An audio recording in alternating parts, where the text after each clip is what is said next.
Hello అండి అందరికీ. అందరూ ఎలా ఉన్నారు? బాగున్నారా? నేనైతే చాలా బాగున్నాను. మీరు కూడా ఇంకా బాగుండాలనైతే మనస్ఫూర్తిగా కోరుకుంటున్నాను.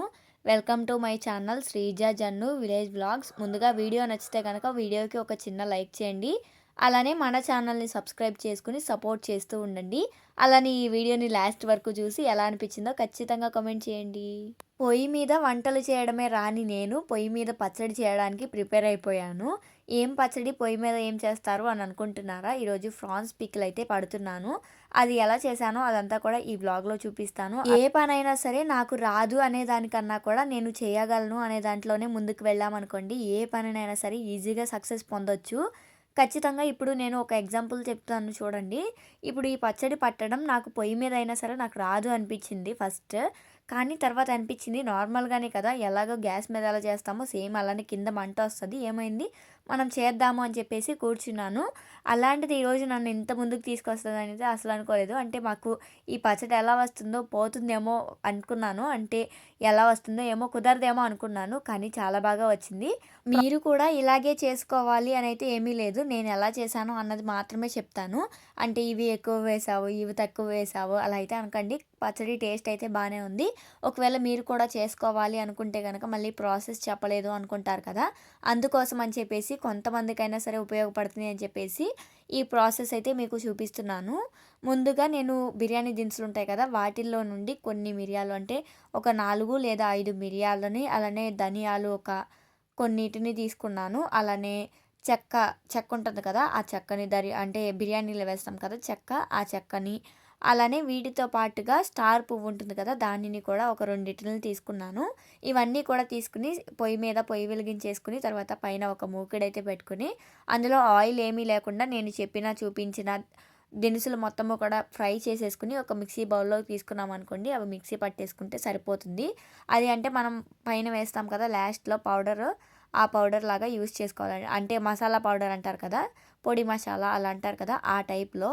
ఆ పౌడర్‌నైతే ప్రిపేర్ చేసుకొని పక్కన పెట్టుకున్నాను. తర్వాతయితే ఇంకా అదే కడాయిలోకి ఆయిల్ అయితే వేసుకొని అంటే పచ్చడికి కావాల్సిన ఆయిల్ అయితే వేసుకొని అందులోకే ఇంకా నేను ఆల్రెడీ ఉడికించి పెట్టుకున్నాను ఫ్రాన్స్ అయితే. అంటే వేస్ట్ వాటర్ ఏమైనా ఉంటే పోతుంది అని చెప్పేసి ఒకసారి ఉడికించేసుకున్నాము అనుకోండి, ఎక్కువగా ఆయిల్ అన్నది పీల్చదు అని చెప్పేసి నేను ఇలా అయితే చేశాను. ఇంకా ఆ రొయ్యలన్నీ కూడా వేసేసుకొని అందులోకే కొంచెం పసుపు వేసేసుకొని నీట్‌గా వీడియోలో చూపిస్తున్న విధంగా రొయ్యలు మొత్తాన్ని కూడా అంటే ఫ్రై చేసేసుకోవాలి. నేను ఒక విషయాన్ని చెప్తాను ఏమీ అనుకోకండి. ఏంటంటే నేను ఇప్పుడు ఈ బౌల్ పొయ్యి మీద పెట్టేసి వండుతున్నాను కదా! అది అంత నల్లగా ఉంది. నీట్‌గా క్లీన్ చేసుకోండి అనైతే అసలు కామెంట్ చేయకండి. ఎందుకంటే పొయ్యి మీద వంటలు చేస్తే సేమ్ అలానే ఉంటుంది. అంతకుముందు ఎప్పుడో నాకొకసారి నా ఛానల్ పెట్టిన కొత్తలో ఒకరెవరో కామెంట్ చేశారు. అప్పటి నుండి నాకు భయము. నల్లగా ఉన్న గిన్నెలేమైనా పెట్టాలన్నా వీడియోస్‌లో అలా. అంటే అవి కొన్ని కొన్ని తరాల నుండి అంటే కొన్ని కొన్ని అంటే మనతో పాటు మన జీవితంతో పాటు అవి కూడా మనతో పాటు ముందుకు వస్తూ ఉంటాయి కదా! కాకపోతే వాటి పని అలా అయిపోతుంది. ఎందుకంటే అవి ఎప్పుడో మా అత్తయ్య వాళ్ళు వంట చేసుకునే టైం అంటే మా అత్తయ్య వాళ్ళు వాళ్ళ పిల్లలు పుట్టిన టైంకి అవి కొనుక్కొని అలా పొయ్యి మీద వంట చేసుకున్నప్పుడు అవి అలా కలర్ మారిపోయినాయంట. ఇంక ఇప్పుడు వాటిని తెల్లగా చేయాలన్నా చేయలేము. అలా అని ఇప్పుడు కొత్త కొత్తవి పెట్టినా కూడా సేమ్ అలానే అయిపోతాయి. అందుకని చెప్పేసి పొయ్యి మీదే కదా అని చెప్పేసి ఈ నల్ల మూకిడిని పెట్టేసి వండుతున్నాను. ఇంకా ఇందులోకైతే రొయ్యలు మొత్తము కూడా ఫ్రై అయిపోయిన తర్వాత అంటే మరీ అంత గట్టిగాను అవ్వకూడదు. మరీ అంత మెత్తగా కూడా ఉండకూడదు ఫ్రాన్స్ అన్నవి. చూసుకుంటూ ఫ్రై చేసుకున్న తర్వాత ఇందులోకి ఒక గరిటె అయితే నేను అల్లం వెల్లుల్లి పేస్ట్ అయితే వేసేసుకున్నాను. తర్వాత సాల్ట్ ఇవన్నీ కూడా నేను సుమారున వేసేసాను. అంటే ఇంతింత పడతది అని చెప్పేసి అనుకున్నట్టుగా వేశాను. అంటే 2 గ్లాసులకి అలా అవుతది. అలా ఆ కొలత మీద వేశాను. నేను నార్మల్‌గా కొలతలైతే ఏమీ చెప్పడం లేదు. నేనైతే సుమారుగా వేశాను కాబట్టి సుమారుగానే మీకు చెప్తున్నాను. నేను ఎంత వేశానో అవే కొలతలు. నేనైతే పచ్చడి ప్రిపేర్ చేస్తున్నాను కదా! ఇంకా టైం పట్టేలాగా ఉంది అని చెప్పేసి అత్తయ్య అయితే ఇల్లు అలానే బయట ఇప్పుడు నేను కూర్చున్నాను కదా! మాకు ఎల్ షేప్‌లో అటు అంటే నేను కూర్చున్న దగ్గర ఉంటది కదా! ఎల్ షేప్ లాగా. ఇంకా అదంతా కూడా ఊడ్చుకొచ్చేస్తుంది. మా అత్తయ్య నేను పనులన్నీ కూడా ఈ విధంగానే చేసుకుంటూ ఉంటాము. అంటే ఎంత పని ఉన్నా సరే నేను ఒక పని, ఆవిడ ఒక పని ఇలా ఏదో ఒకటి చేసుకుంటూనే ఉంటాము. ఎక్కువ పని ఉందనుకోండి ఇప్పుడు నాకు గనుక ఎక్కువగా పని ఉంటే అత్తయ్య హెల్ప్ చేస్తుంది. అత్తయ్యకి గనుక ఎక్కువగా పని ఉందనుకోండి నేను కూడా హెల్ప్ చేస్తాను. అలా ఇద్దరము కూడా షేర్ చేసుకుంటూ పనులన్నీ కూడా చేసుకుంటాము. ఇప్పుడైతే నేను గ్లాస్‌కి కొద్దిగా అంటే ఒక మనకి ఫింగర్ ఉంటుంది కదా! ఆ ఫింగర్‌కి 2 మార్క్స్ వరకు 2 గీతలుంటాయి కదా మన వేలికి, ఆ గీతలంత వరకు నేను ఉప్పునైతే వేసేసుకొని పచ్చట్లో అయితే కలిపేసుకున్నాను. తర్వాత కారాన్ని దానికన్నా కొంచెం పైగా వేసుకున్నాను. అంటే సేమ్ సాల్ట్ ఎలా వేసుకున్నానో దానికన్నా కొద్దిగా పైగా నేను కారం అయితే యాడ్ చేసుకున్నాను. కారం అయితే అంటే పచ్చి కారం ఉంటుంది కదా! దాన్నైతే యూజ్ చేసుకున్నాను. కారం అయితే మామూలుగా మంటగా లేదు. మేము మొన్న ఈ ఏవన్ మార్ట్‌లో అయితే తీసుకొచ్చాము ఈ కారాన్ని. అసలు చాలా మంటగా ఉందసలు. పచ్చడైతే చాలా మంటగా వచ్చింది. కానీ నిమ్మరసం వేస్తాం కదా! ఇంక తర్వాతైతే అడ్జస్ట్ అయిపోతుంది అని చెప్పేసి ఇంకా అలాగే వేసేసాము. ఈ పచ్చడిని నేను వీడియోస్‌లో పెట్టొద్దు అనుకున్నాను. ఎందుకంటే చూసే వాళ్ళకి ఎలా ఉంటుందంటే వీళ్ళు పచ్చడి పట్టుకున్నారు అనుకుంటారు కదా! దానికి ఎంత కష్టం ఉంటుంది ఏంటి అనుకున్నదైతే అసలు ఎవ్వరు ఆలోచించరు. ఎందుకంటే ఇప్పుడు రొయ్యల పచ్చడి పట్టాము అని చెప్పేసి ఒక వీడియో పెడితే చాలు వీళ్ళు పచ్చళ్ళు, కూరలు అన్నీ వండుకొని తినేస్తున్నారు అని అనుకుంటారని చెప్పేసి నేను అంతగా వంటలైతే చూపించను. మా అత్తయ్య అదే అంటుంది. అంటే ఈ పచ్చడి పట్టావు కదా! ఇది చూపించొద్దులే అంటుంది. ఇవి మేము మాకు తినడానికి తెచ్చుకున్నాము. అంటే కొద్దిగానే ఉంటే వాటినే తెచ్చుకున్నాము. మాకు ఒక ప్రాబ్లమ్ ఉందిలేండి. అది నెక్స్ట్ చెప్తాను. మంట ఉన్నప్పుడే కారము, ఉప్పు అన్నీ కూడా యాడ్ చేసేసుకోవాలి. ఇంకా తర్వాత నేను పొడి మసాలా పట్టుకున్నాను కదా! దానిని కూడా వేసేసి ఇంకా అక్కడే కొంచెం ఫ్రై చేసేసాను. ఇంకా అదంతా కూడా పొయ్యి మీద చేస్తున్నాను కదా! చాలా వేడి మీద ఉంది కదా! ఇంకా అన్నీ వేసేసరికి కొద్దిగా కిందంతా కూడా నలుపుగా వచ్చేస్తున్నట్టుగా అయిపోయింది. వామ్మో! పచ్చడి మొత్తము పోతుందేమో అనుకున్నాను. కానీ ఏం కాలేదు. ఒక పక్క చూసారా కొంచెం నలుపొచ్చింది. మిగతాదంతా కూడా బావుంది. థాంక్ గాడ్ అసలు పచ్చడి పోతుందేమో అని చెప్పేసి చాలా భయపడ్డాను. అంటే కొన్ని సార్లు మనకి కుదిరినా, కుదరకపోయినా సపోర్ట్ చేసేవాళ్ళు ఉండాలి అంటారు కదా! సేమ్ అలానే ఇక్కడ మా అత్తయ్య ఉండేసి నాకు అలా చెయ్యి, ఇలా చెయ్యి అని చెప్తుంది. అంటే కొంచెం అలా కలర్ మారుతూ ఉన్న టైంకి వేరే గిన్నెలోకైతే తీపిచ్చేసింది. ఆ టైంలో లేదంటే అలాగే ఉంచేసామనుకోండి పచ్చడి మొత్తము కూడా నల్లగా వచ్చేస్తుందంట. ఇక్కడ నేను చేసిన మిస్టేక్ ఏంటంటే నాకు గిన్నెలో నుండి తీయడానికి అక్కడ స్టవ్ అంటే పొయ్యి మీద ఉంది కదా! అది కడాయి. దానిని కింద పెట్టడానికి నాకు కుదరలేదు. ఎక్కువ టైం పట్టేసింది. అక్కడ ఇంకా వేడికి కారం అంతా కూడా నలుపొచ్చేసినట్టుగా అయింది. అదంతా అక్కడ ఎక్కువగా అయితే ఏమీ మాడలేదు. ఇంక దాంట్లో నుండి పచ్చడినైతే వేరే దాంట్లోకి తీసేసి, ఇంక అందులోకి నిమ్మరసం కలపలేదు కదా! అంతకు ముందే మేమేం చేసామంటే, ఇంక అన్నం ఉంటే అన్నం వేసేసుకొని, కలుపుకొని, అందులో ఒక నిమ్మకాయ అయితే పిండేసుకొని, మేము ముందు అందరము కూడా అంటే సాయంత్రం టైంలో కూర్చుంటాం కదా! ఆ టైంలో అయితే మేమందరము తింటున్నాము.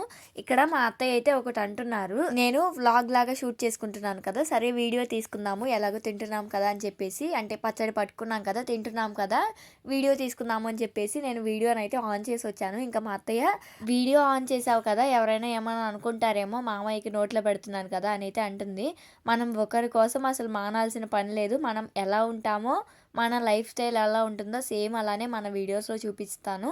అంతేగాని మనమేమి కొత్తగా ఏమి క్రియేట్ చేయడం లేదు కదా! అంటే లేనివి ఉన్నట్టుగా, ఉన్నవి లేనట్టుగా అలా ఏమీ చూపించడం లేదు కదా! ఏం కాదు నువ్వెలా తినిపిస్తావో అలా తినిపించేసేసేయ్ అన్నాను.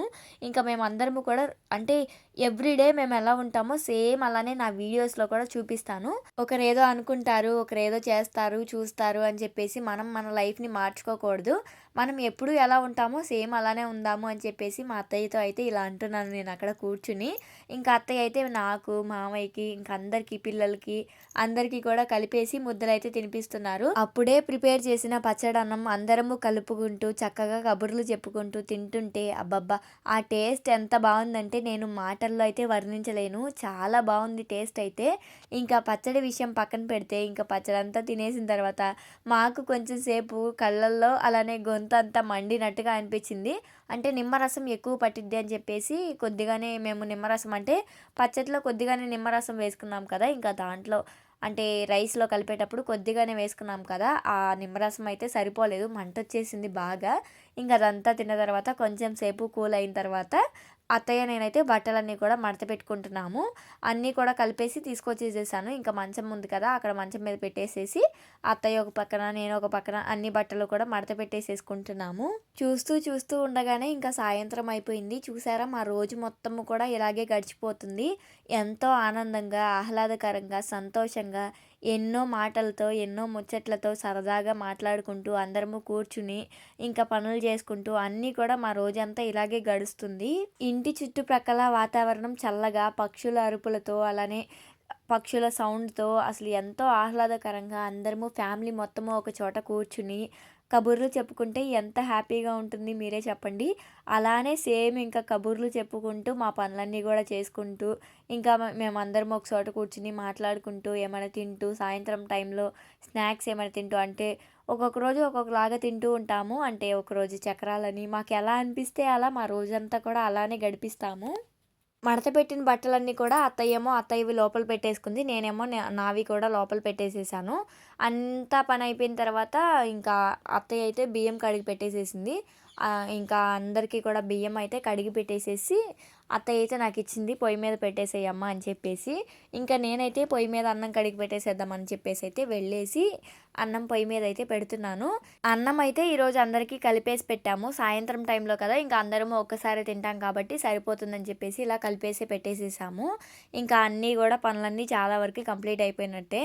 మామూలుగా అయితే గ్యాస్ మీద వండేసేసేవాళ్ళము. ఎందుకంటే ఇందాక పొయ్యి మంటేసి రొయ్యల పచ్చడి పట్టాం కదా! దాని తర్వాత ఇంక పిల్లలకి స్నానాలకి నీళ్లు కూడా పెట్టాను. ఆ పచ్చడి అయిపోయిన తర్వాత. ఇంకా ఆ నీళ్లు కూడా కాగిపోయాయి. పిల్లలకి స్నానాలు కూడా చేపిచ్చేసాను. ఇంక అందుకని చెప్పేసి అన్నం కూడా అంటే నిప్పులున్నాయి కదా అని చెప్పేసి అందులోకి ఒక పుల్ల పెట్టేసేసి తర్వాత అన్నం కూడా కడిగి పెట్టేసేసాము. ఇంకా అలా అన్నం అయితే ఉడికిపోతూ ఉంటుందిలే అని చెప్పేసి తర్వాత ఇంకా వాకిలి ఊడ్చేద్దాము అని చెప్పేసి వాకిలి కూడా ఊడ్చేస్తున్నాను. ఈరోజు వాకిలి ఊడవడానికి కూడా టైం అంటే లేట్ అయిపోయింది. ఇంకా అందరము కూర్చునున్నాం కదా!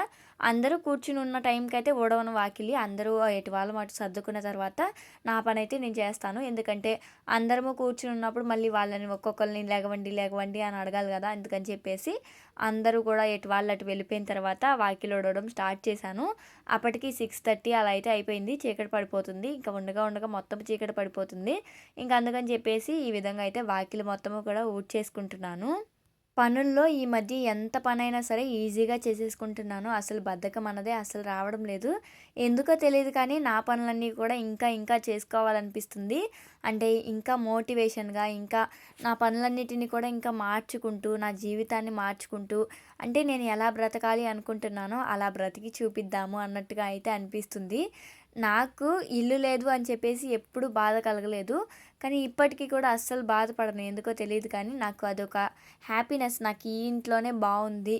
కాకపోతే ఏంటంటే వేరే వాళ్ళకి కొద్దిగా మనం చిన్న చూపుగా కనిపిస్తామేమో అన్న ఒక ఉద్దేశం తప్ప నాకైతే మాకు ఇల్లు లేదు అని చెప్పేసి ఎప్పుడూ అనిపించలేదు. ఆ ఫీలింగ్ కూడా ఎప్పుడూ రాలేదు. నాకు ఫ్యూచర్‌లో ఒక మనం అందరము అంటే మా అందరము కూడా ఒక మంచి ఇల్లు కట్టుకుని మా అత్తయ్య, మామయ్య వాళ్ళని కూడా హ్యాపీగా చూసుకోవాలి. అంటే వాళ్ళకంటూ ఎవరు లేరు కదా! ఇంకా మేమే కదా! వాళ్ళు అంటే మా వారు వాళ్ళని అంటే వాళ్ళ పిల్లలిద్దరిని ఇంతవరకు తీసుకొచ్చారంటే వాళ్ళే కదా! ఎన్నో బాధలు, కష్టాలు అనుభవించారు. మా కష్టాలు, బాధలు అంటే మావి కాదులెండి. మా అత్తయ్య వాళ్ళవి. అంటే వాళ్ళు ఫస్ట్ నుంచి మ్యారేజ్ అయిన దగ్గర నుండి కూడా ఎన్నో బాధలు అనుభవిస్తూ అయినా కూడా వాళ్ళ పిల్లలిద్దరిని చదివించుకుంటూ ఇంతవరకు తీసుకొచ్చారంటే వాళ్ళని మనం వదిలిపెట్టేయడం కరెక్ట్ కాదు కదా! ఈ రోజుల్లో నేను చెప్పేదైతే ఇదొక్కటే.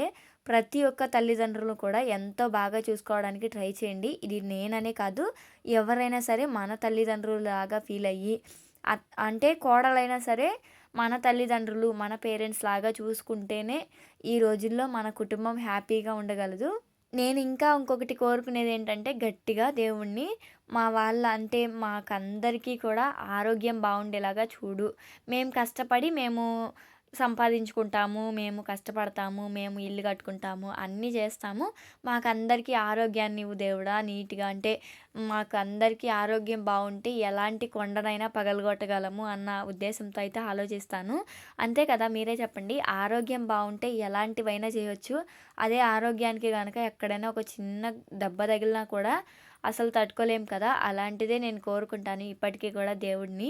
మా అందరికీ ఆరోగ్యం బావుండాలి. అంతకు మించిన మాకు కోట్ల ఆస్తి ఏమీ వద్దు అని చెప్పేసి అనుకుంటాను. రొయ్యల పచ్చడిలో ఆయిల్ అయితే తగ్గినట్టుగా అనిపించింది. అలానే కరివేపాకునైతే వేయలేదు కదా! ఇంకా అందుకని చెప్పేసి కొద్దిగా ఆయిల్ అయితే వేసి వేడి చేసిన తర్వాత అందులో కరివేపాకు అయితే వేసి ఫ్రై చేసేసి ఆ వేడి వేడి ఆయిల్ అయితే మళ్ళీ పచ్చట్లో అయితే పోసాను ఇందాక ఒకసారి. ఇంకా దాన్ని మొత్తాన్ని కలిపేసేసుకొని కొంచెం సేపు పక్కన పెట్టేసుకున్న తర్వాత ఆ ఆయిల్ వేసిన తర్వాత చల్లారిపోయిన తర్వాత నేను నిమ్మరసాన్ని కూడా యాడ్ చేసేసుకున్నాను. చూసారు కదా! మనకి ఎంతో టేస్టీ మనకి రొయ్యల పచ్చడి అయితే రెడీ అయిపోయింది. ఎంత బావుందంటే టేస్ట్ చాలా బావుంది. డెఫినెట్‌గా ట్రై చేయండి రొయ్యల పచ్చడి అన్నది. చాలా చాలా చాలా బావుంది. అంటే నాకు ప్రాసెస్ చెప్పడం కుదిరిందో, కుదరలేదో నాకైతే తెలీదు కానీ, మీరు మాత్రం ఖచ్చితంగా ట్రై చేయండి. పెద్దవాళ్ళని తెలుసుకొని కానీ, లేదా యూట్యూబ్‌లో సెర్చ్ చేసి కానీ, ఖచ్చితంగా ట్రై చేయండి. ఖచ్చితంగా బావుంటుంది. చాలా ఈజీ అసలు. మనం ఎక్కువగా అంటే రొయ్యల పచ్చడి అనగానే అమ్మో! ఎంత ప్రాసెస్ ఉంటుందో అనుకుంటాం కానీ, చాలా సింపుల్‌గా చేసేసుకోవచ్చు. నేనైతే ఈరోజు కట్టెల పొయ్యి మీద రొయ్యల పచ్చడి చేశాను. చాలా హ్యాపీగా అనిపిచ్చింది. చాలా బాగా వచ్చింది కూడా. చూసారు కదా! రొయ్యలైతే ఈ విధంగా అన్నీ కూడా చిన్న చిన్నగా ఉన్నాయి. అందుకే మీకు వీడియోలో బాగా కనిపించాలని చెప్పేసి ఒక 4 అనుకుంటా కొంచెం పెద్దగా ఉన్నాయి. వాటినైతే పైకి లేపి మరీ చూపిస్తున్నాను నేను వీడియోస్‌లో బాగా కనిపించాలని చెప్పేసి. ఇప్పుడు మీకు చూపించే కూరగాయలన్నీ కూడా మా చెట్లన పండినవే. అంటే నేను తోటలో ఉన్నాయి. కూరగాయలు తోటలో కోసుకొచ్చాము, తోటలో కోసాము అని చెప్పి చూపిస్తూ ఉంటాను కదా! ఇవన్నీ కూడా ఒక వారం రోజులకి అలా అయితే సరిపడా దిగుతున్నాయి. కానీ మాకు తినే భాగ్యం ఏమీ ఉండదు. ఎందుకంటే ఎవరో ఒకళ్ళకి ఇవ్వడము ఇలా అయితే చేస్తూ ఉంటాము. అదంతా కూడా అంటే మా మీద వాళ్ళు చూపించే అభిమానం వల్లే అందరికీ మేము పంచుతాము. కూరగాయలన్నీ చూసారా ఎటువంటి మందులు కొట్టకుండా మేము ఆర్గానిక్‌గా పెంచుకున్నవి ఇవన్నీ కూడా. పచ్చిమిరపకాయలైతే మా వారు వచ్చేటప్పుడు తీసుకొచ్చారు. ఇవైతే కొన్నవి. ఇంకా మిగతా చిక్కుడుకాయలు అలానే ఇప్పుడు కాకరకాయలు తీశాను కదా! అవన్నీ కూడా నేను తోటలో నుండి తీసుకొచ్చినవే. ఈ పైనాపిల్ అయితే ముందు రోజు మేము సముద్ర స్నానానికి వెళ్ళామని చెప్పాం కదా! ఇంక అక్కడ అయితే అత్తయ్య వాళ్ళు బన్నీ కోసం అయితే తీసుకొచ్చారు. అంటే మా పెద్ద బాబు కోసం అయితే తీసుకొచ్చారు. ఇంకా వాడికి అది ముగ్గిన తర్వాత కోసి పెడదాంలే అని చెప్పేసి దానిని కూడా తీసేసి ఒక చోట పెడదామని చెప్పేసి అది ఒక చోట పెట్టేసి ఇంకా అన్ని కూరగాయలు మొత్తం కూడా సర్ది పెట్టేసుకుంటున్నాను. ఎక్కడివక్కడ సర్ది పెట్టేసుకుంటాను. నైట్ పనంతా కూడా ఇలాగే చేసుకుంటాను. ఏ పనైనా సరే గజిబిజిగా కాకుండా, గందరగోళంగా కాకుండా చక్కగా నా పనులన్నీ కూడా నిదానంగా ఈ విధంగానే చేసుకుంటాను. పచ్చిమిరపకాయలన్నవి తొడిమలు తీసేసుకొని పెట్టుకున్నామనుకోండి, ఒక కవర్‌లో వేసుకొని, ముడి వేసేసుకొని ఫ్రిడ్జ్‌లో పెట్టుకున్నామనుకోండి చాలా రోజులు నిల్వుంటాయి. అదే తొడిమలు తీయకుండా అలానే వేసేసుకున్నామనుకోండి, అవైతే మనకి అంటే కుళ్ళిపోయినట్టుగా అయిపోయి పచ్చిమిరపకాయలు కూడా పాడైపోతాయి. అందుకని చెప్పేసి మేము ఎప్పుడు పచ్చిమిరపకాయలు తెచ్చుకున్నా సరే ఇలా తొడిమలైతే తీసేసి ఒక కవర్‌లో పెట్టేసి కట్టేసుకుంటాను. వాటిని ఫ్రిడ్జ్‌లో పెట్టుకొని ఒక వారం రోజులు, 10 రోజులు ఇలా అయితే వాడుకుంటాము. పచ్చిమిరపకాయలు అలానే టమోటాలు ఎక్కువగా వాడతాము మా ఇంట్లో. వాడకం ఎక్కువగా అంటే పులుసు కూరల్లో అలాంటివి ఎక్కువగా వండుతాం కదా! వాటిల్లోకి టమోటాలు ఏ కూర చేసినా సరే టమోటాలు వేయడానికి ఇష్టపడతాము. టమాటాలేమో అంత ఆరోగ్యానికి మంచిది కాదంటారు కదా! కానీ మాకెందుకో ఫస్ట్ నుండి అలవాటైపోయింది. బెండకాయ పులుసు చేయాలనుకోండి టమాటాలు కావాలి. కాలీఫ్లవర్ కర్రీ చేయాలంటే టమాటాలు కావాలి. ఇలా అన్నిటికి కూడా టమాటాలతో ముడిపడిపోయింది. అంటే చిక్కుడుకాయలు కూర వండాలంటే చిక్కుడుకాయ, టమాటాలు ఎక్కువగా వేసేస్తాను. ఇలా టమాటాలతో మా అనుబంధం ఎక్కువగా ముడిపడి ఉంటుంది. ఈ టమాటాలని తగ్గించి ఇంకా వాటిల్లో ఏమి యూజ్ చేస్తే బావుంటదో మీరే చెప్పండి. మన ఛానల్‌లో 2 డేస్‌కి ఒకసారి లాంగ్ వీడియో అయితే పోస్ట్ చేస్తున్నాను. అంటే ఈరోజు ఒక వీడియో పెట్టాననుకోండి, రేపు గ్యాప్ ఇచ్చి మళ్ళీ ఎల్లుండి ఇంకొక వీడియో అయితే పోస్ట్ చేస్తున్నాను. ఖచ్చితంగా నా వీడియోస్ అనేవి మిస్ అవ్వకుండా చూడండి. నేను మీ అందరికీ రిక్వెస్ట్ చేసేది ఒక్కటే, నా వీడియోస్ అన్నీ కూడా చివరి వరకు చూడడానికి ట్రై చేయండి. నా వీడియోస్ మీరందరూ చివరి వరకు చూసారనుకోండి, ఈ వీడియో మరికొంతమందికి కనిపిస్తుంది. అది వాళ్ళు క్లిక్ చేసి చూస్తే నాకు కూడా కొంచెం వ్యూస్ వస్తాయి. నేను ఎంత కష్టపడినా సరే వ్యూస్ అనేది అసలు రావడం లేదు కదా! అదంతా కూడా మీ వల్లే ఆధారపడి ఉంటుంది. నన్ను ఇలాగే సపోర్ట్ చేస్తారని కోరుకుంటున్నాను. నన్ను ఎప్పటికీ మీ ముందుకి ఇలాగే వస్తాను. ఖచ్చితంగా నన్నైతే సపోర్ట్ చేస్తూ ఉండండి. వీడియో నచ్చితే లైక్ చేయండి. Bye bye.